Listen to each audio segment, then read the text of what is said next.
Pretty cool from the rooftop. See about the parking garage? Much better view. This is tight. This is tight. I think the banner is fucking awesome. And at the BMO. That's pretty cool.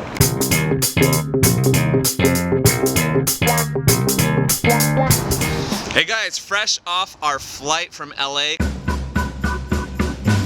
We just landed here in Cleveland, Ohio. Over the past couple years, we've taken you around the world from Asia to Europe and right here in the backyard of the United States of America, here in the Midwest. So we're gonna be starting off here in Cleveland, LeBron's town, as you can see behind us here. And then we're gonna head off to Chicago, which will take us through Indiana. We don't have any set schedule. We're just gonna play it by ear. So keep up with us. This is the Hundreds Passing Through Midwest. Here we go. One of the Hundred's longest running partners is Next here in Cleveland, Ohio. The guys behind Next, Robert, Steve, Michael Hurley, they've become really good friends of ours over time. While we were here, they decided to organize a Q&A at Exhibition to go alongside a collaboration tee that was themed off a Michael Jackson concert shirt. So before we check out their shops, Next and their newest location, Exhibition, we're gonna get some quality Midwestern breakfast over at Jack Flat's.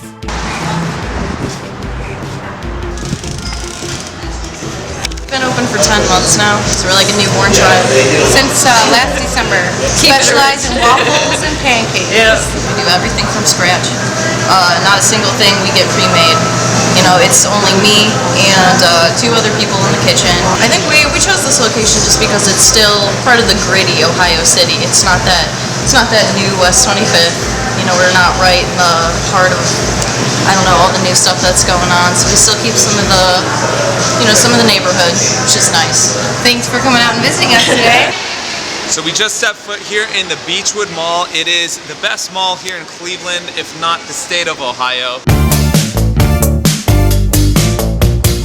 Shopping malls in general are a popular point of conversation amongst retail in terms of the marketplace these days. When we were growing up in the 80s and 90s, shopping malls were a popular destination for youth, for teenagers. It was a social clubhouse of sorts where people will kind of intersect. Now we have the internet to do that, so shopping malls need to find a different way to draw customers. Follow us as we walk into Next.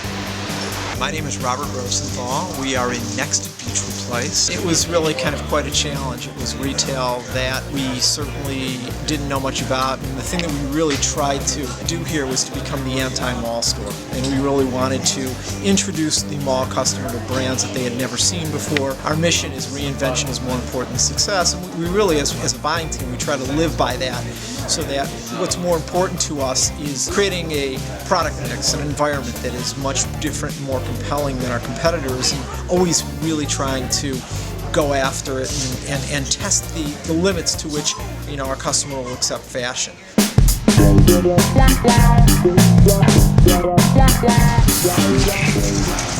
Right now you're at Exhibition in Ohio City. Basically the idea of this shop is to invite people that we're working with and bringing the culture to Cleveland and sharing that experience with Cleveland. It doesn't exist, so I don't want to be a fanboy, but I grew up on the Hundreds. You know, for me it was Bape, the Hundreds, Orchard Street. It was those type of brands, so I've been following for a while, and it's, you know, surreal to have these guys come and drop knowledge. I'm very excited. Okay, all good. What is this machine? This is corned beef. Corned beef? Yes. The machine is a slicer. That's awesome. Hi, my name is Freddie Slyman from Slyman's Deli, and I have the pleasure of serving corned beef to some great people. Slyman's has been around since 1964.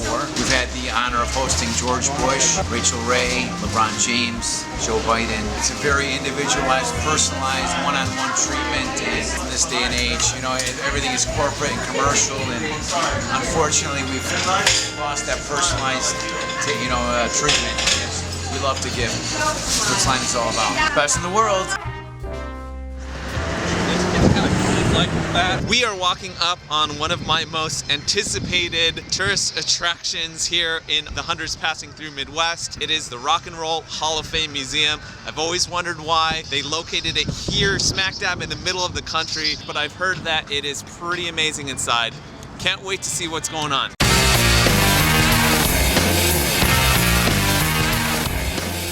So I think one of the most important aspects of rock and roll music and rock and roll history is how it all stems from Black culture, African American musicians, and what they contributed and brought to music during the mid-20th century. We're talking about artists like Muddy Waters, Buddy Guy, Howlin' Wolf, and it's a shame that when people think of rock music, they tend to think of white musicians, not to forsake what they contributed to rock and roll music, but it really began with these guys' sound. I'm a big Neil Young fan. If you guys have picked up our Unknown Legend shirt recently, that's the earliest known manuscript of Neil Young's Heart of Gold on top. This is pretty cool. It's a duffel bag of hotel room keys belonging to Timothy B. Schmidt of the Eagles.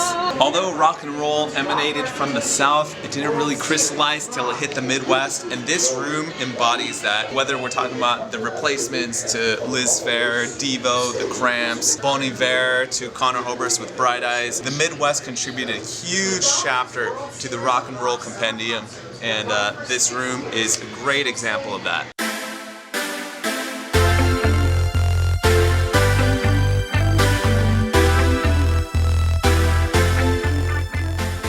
We're walking out of the Rock and Roll Hall of Fame Museum and had a great time. An awesome experience, definitely worth a visit. You know, even some of the later additions to the Rock and Roll Hall of Fame, I just feel like they don't hold the same sense of weight and gravity like the earlier musicians did, whether it was Buddy Guy and Muddy Waters, or whether it was Elvis, or whether it was Jim Morrison. It just makes you think twice about what's going on in rock and roll music today and whether there will be a Rock and Roll Hall of Fame museum in the future.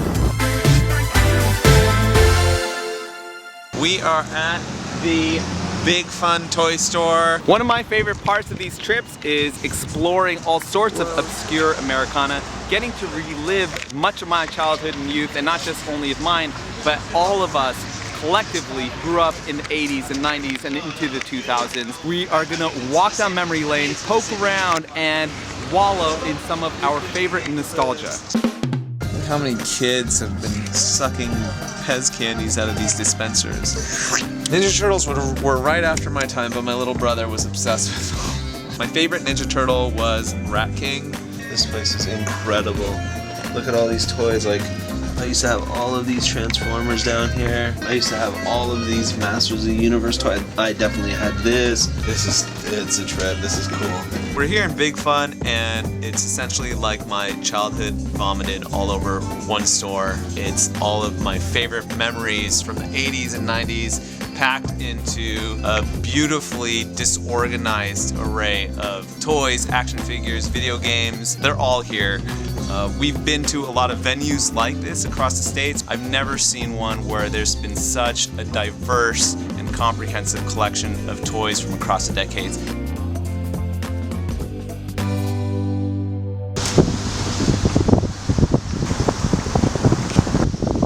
There were two places that I had to visit while I was here in Cleveland. One was a Rock and Roll Hall of Fame museum, which we visited earlier today. The second would be this place. It's the house from A Christmas Story.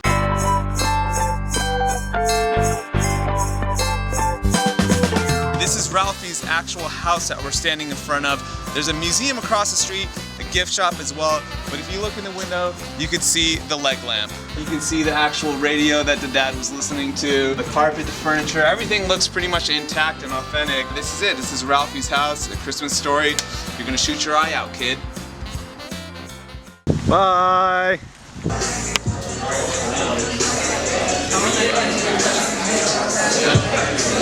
Alright, we're here at Exhibition right now, everyone. Backstage, prepping for the Q&A. Bobby and I are about to answer a lot of people's questions. There's a big crowd out there. We'll see you guys in a little bit. Thanks for coming, and we got Ben and Bobby Hundreds.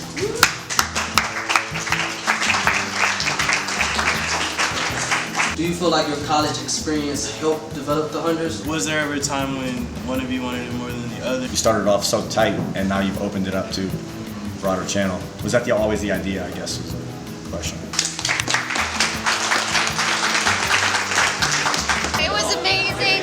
greatly appreciated. The knowledge they dropped was beyond amazing, and we greatly appreciate them coming to Cleveland. Tomorrow's Akron, which is so much better. Official DJ of the Cleveland Cavaliers, official DJ of LeBron James.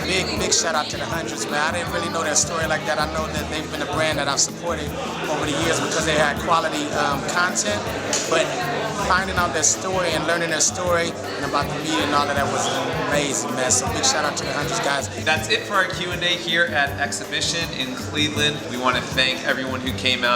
The turnout was much greater than we had anticipated, and the questions were even better. So thank you guys for being smart in your questions. Thank you, Robert. Thank you, Steve. Thank you, Mike. Thank you, everybody. We learned just as much tonight as everyone else learned from us, so thanks, guys. Tomorrow morning we head off on a big road trip. Keep up with us as we hit the road next. And that's a wrap, and the Hundreds are huge.